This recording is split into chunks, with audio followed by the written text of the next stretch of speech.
Today we will talk about 10 things you must know about becoming a millionaire. So, this is probably going to be a short video but extremely useful, filled with gems. So, are you ready to know more?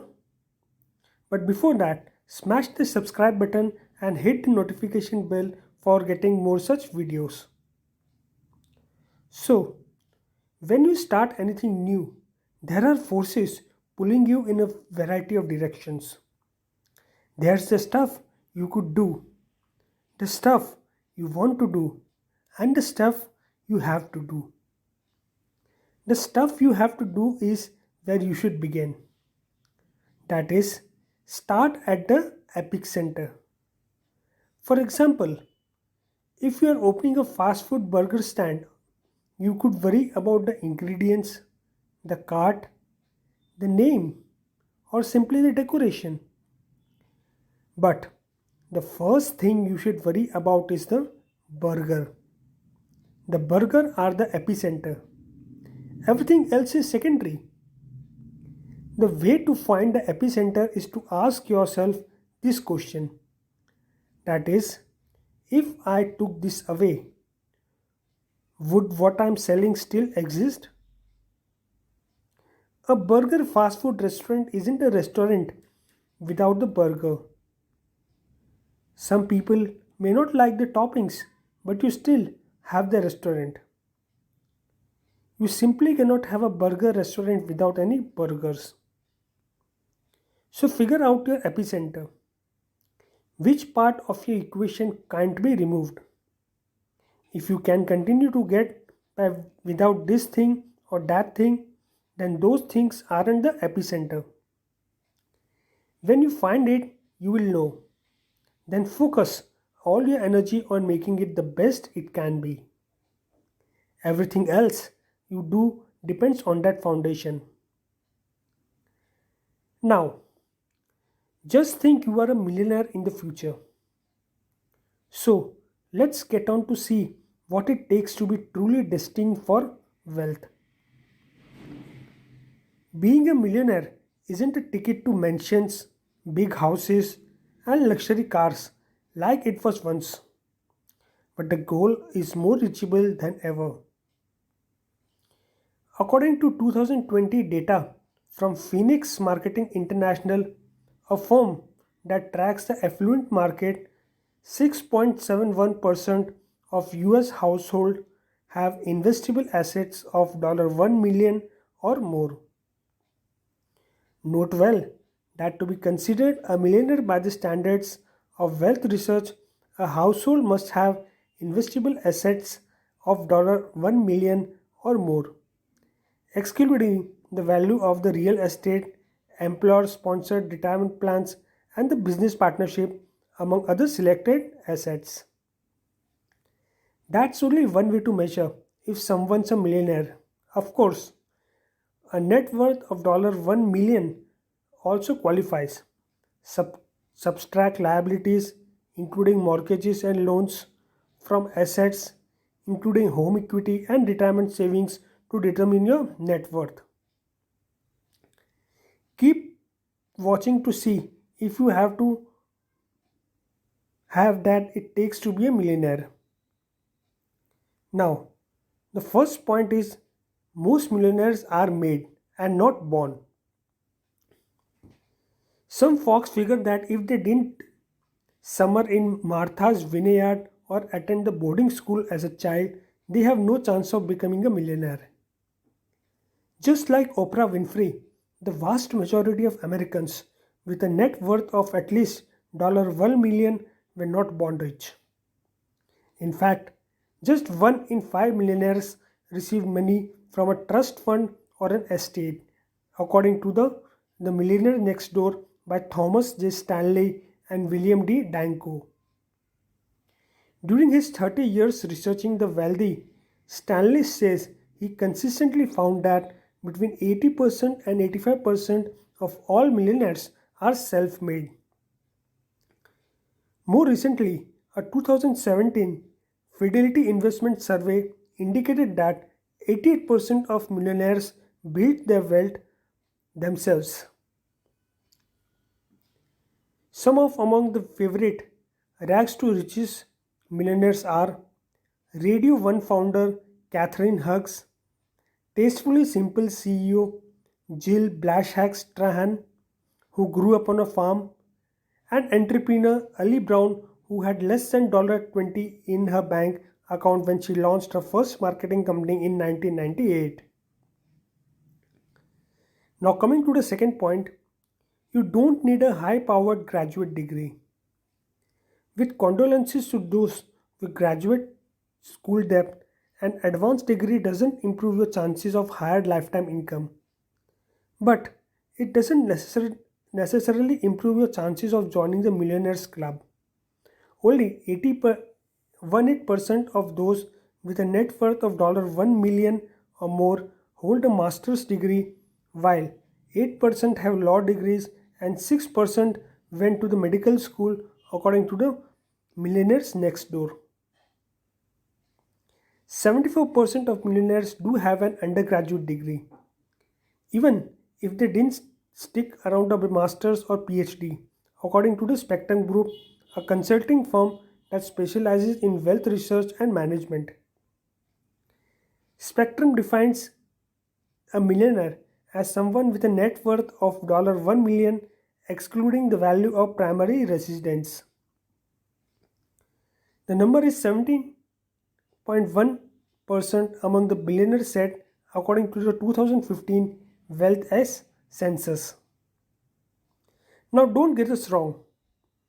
Many graduate degrees are worth the effort. The median annual salary of someone with a professional degree is around $98,000 a year, according to the US Bureau of Labor Statistics.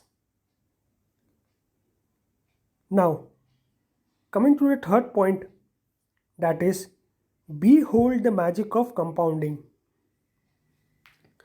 Which saving strategy will get you to $1 million in the bank by the age of 65?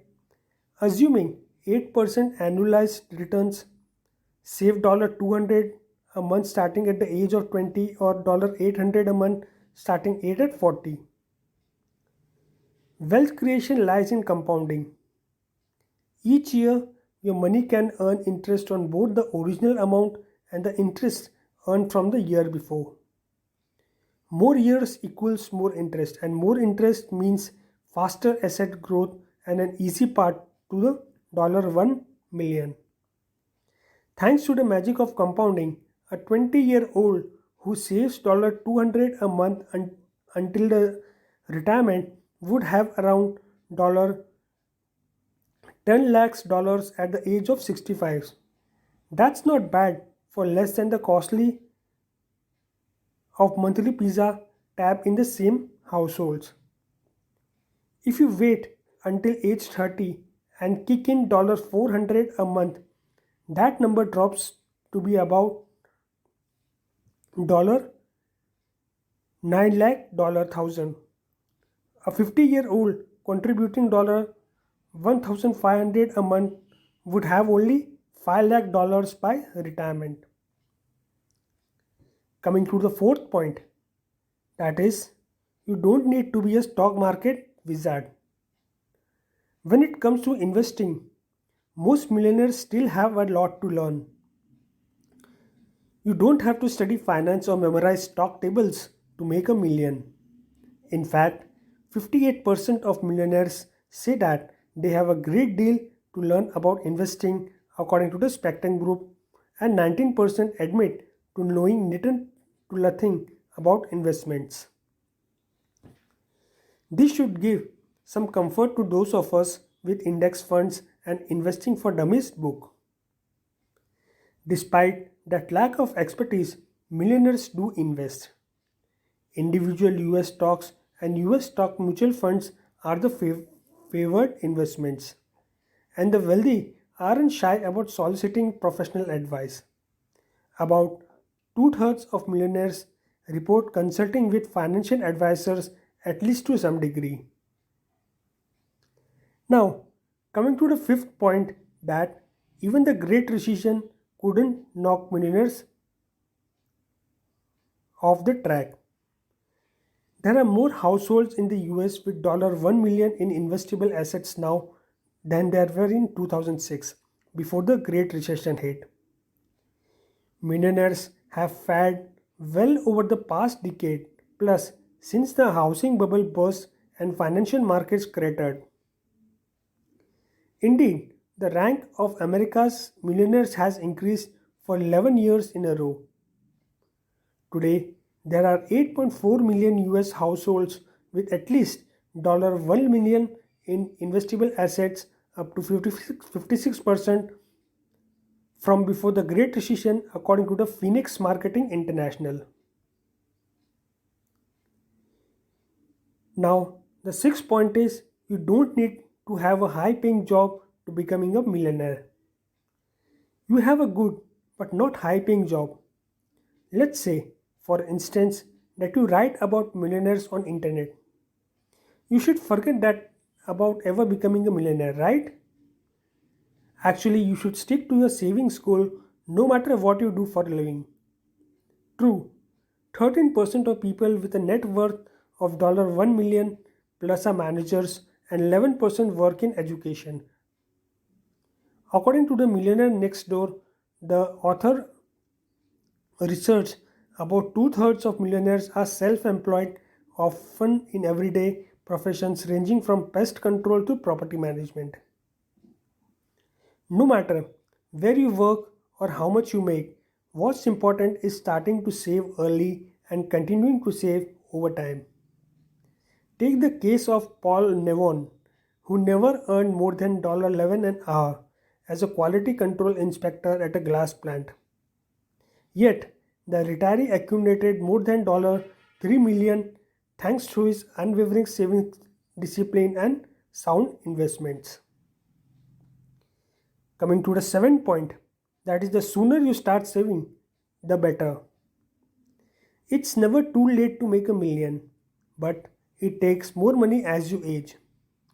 If you are 45 and have no savings, you would need to put away $1,700 each month in order to retire at 65 with a cool 1 million in your account. In other words, the longer you wait, the steeper the climb. Coming to the eighth point, that is, you could find millionaires in some surprising locations. Although millionaires are founded in metro area, which is the home to many of them, but an impressive 13.6% of the household boast investable assets of $1 million or more, according to the research. But big cities don't have a monopoly on millionaires. Small towns are even magnets for wealthy residents too. Topping the list of tiny millionaire cities is Los Alamos in New Mexico. The tiny town is about 35 miles and a large number of chemists, engineers, and physicists are living there. Coming to the ninth point, that is, even millionaires need to save for retirement. Indeed, according to Spectrum, 30% of millionaires are concerned they may not be able to retire when they want. Even super savers who already have more than a million saved just there in their plans continue to squirrel more money away, contributing an average of 14.9% to the account according to Fidelity. The last point that you should know about is money can't buy happiness. The cliches happen to be true, but a 2018 study of Purdue University found that people generally get happier as they make more money, with an optimal range falling between $65,000 to $95,000. After that, at least as far as the happiness is concerned, it doesn't really get better. Certainly, making more money than that will provide satisfaction and additional security. Indeed, the study merely suggests that making $95,000 a year is likely to feel just as happy as a higher paid surgeon. Thus, these were the 10 ways which you should know about becoming a millionaire. So, if you like it, subscribe to our channel and hit the notification bell for getting more such useful videos.